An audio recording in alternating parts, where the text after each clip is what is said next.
Bizneset shqiptare vijojnë të marrin kredi kryesisht për të mbuluar nevojat e menjëhershme financiare dhe jo për investime afatgjata.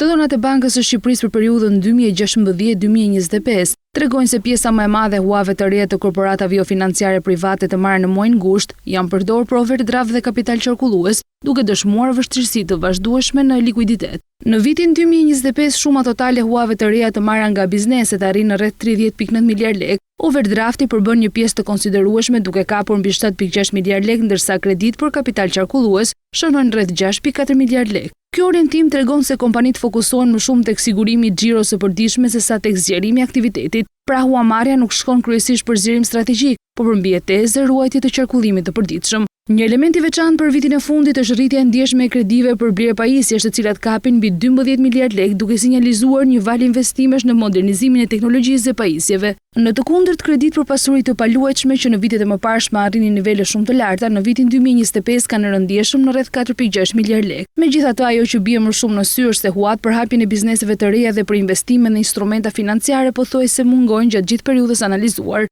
Kredia për çelje biznesi është një peshë modeste dhe të portofolit të kredisë për sipërmarrjet private në vend. Zakonisht hapja e bizneseve të reja mbështetet rrallë nga bankat tregtare për vetë faktin se mungon historiku i biznesit, që i mundëson bankës vlerësimin e performancës për të vlerësuar stabilitetin dhe aftësinë për të shlyer kredit.